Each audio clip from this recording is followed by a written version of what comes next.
Assalamualaikum warahmatullahi wabarakatuh. Di sini kelompok Muhammad Rashid dan Ilham. Kami akan membacakan diskusi kami tentang konsep kewilayahan. Yang pertama akan saya bacakan konsep wilayah dan perwilayahan ya, serta definisi pembagiannya. Dilansir dari buku Perencanaan dan Pengembangan Wilayah 2009, karya Eman Rustiadi. Definisi wilayah atau region diartikan sebagai suatu pembagian di permukaan bumi yang memiliki karakteristik khusus atau khas tersendiri yang menggambarkan satu keberagaman atau homogenitas. Wilayah yang disebut karakteristik itu pembagiannya contohnya seperti wilayah hutan hujan tropis atau region alamiah.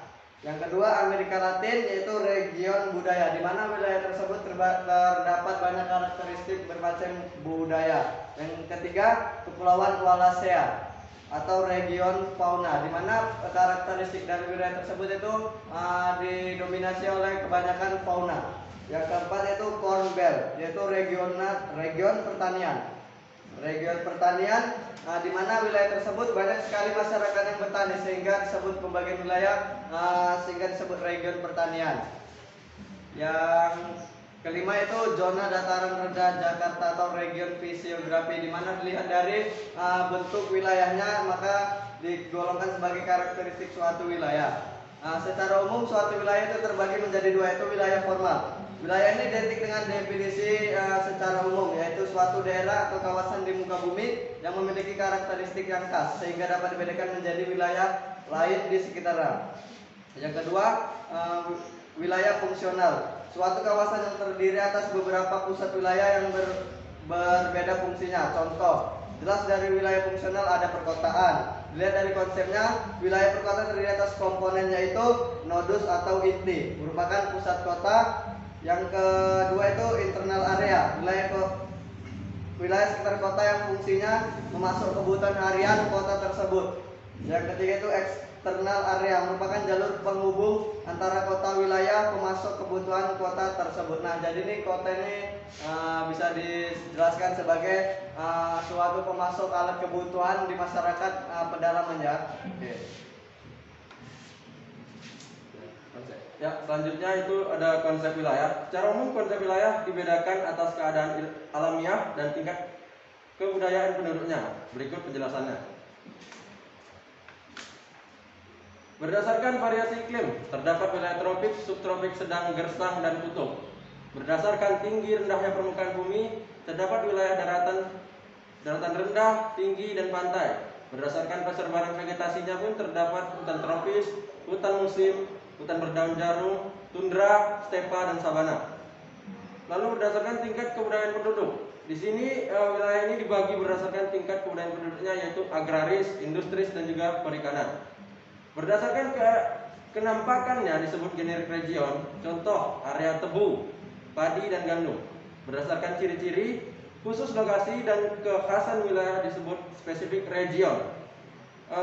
Contohnya itu wilayah Timur Tengah, Amerika Latin, dan juga Asia.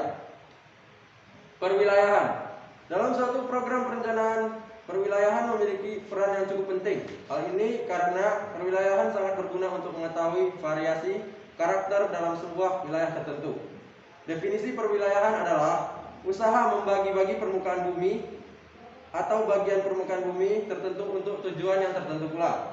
Perwilayahan di Indonesia berhubungan erat dengan pemerataan pembangunan berdasarkan pembagian pada sumber daya lokal, sehingga prioritas pembangunan dapat dirancang dan dikelola dengan baik. Selanjutnya, tujuan perwilayahan untuk perencanaan pengembangan di Indonesia ialah sebagai berikut. Yang pertama itu sudah meratakan pembangunan untuk menghindari adanya pemusatan kegiatan pembangunan. Lalu ada menjamin keserasian dan koordinasi antara berbagai kegiatan pembangunan.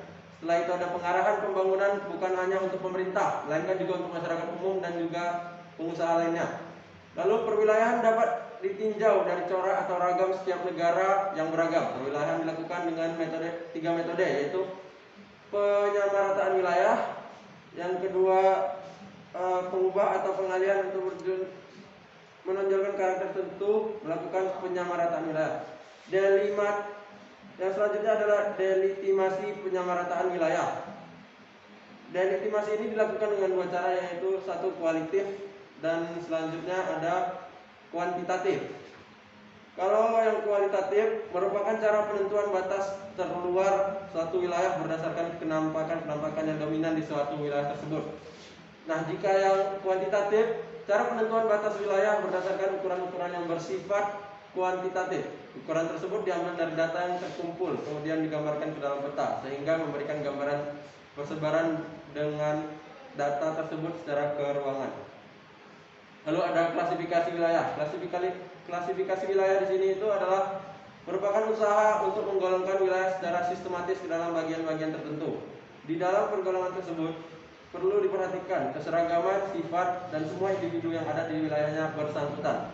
Terdapat dua klasifikasi, yaitu perbedaan jenis dan klasifikasi wilayah, dan juga perbedaan tingkat dan klasifikasi wilayah. Di perbedaan jenis sangat diperlukan untuk mendapatkan gambaran karakteristik suatu wilayah. Dalam perbedaan tingkat, guna membuat perbedaan tingkat dan dalam klasifikasi wilayah yang dapat dilakukan dengan menggunakan metode interval dan metode hierarkis. Nah, baiklah, itu tadi presentasi dari kami. Kurang lebih mohon maaf. Wassalamualaikum warahmatullahi wabarakatuh. Jika ada pertanyaan silakan tinggalkan di kolom komentar. Baiklah, terima kasih.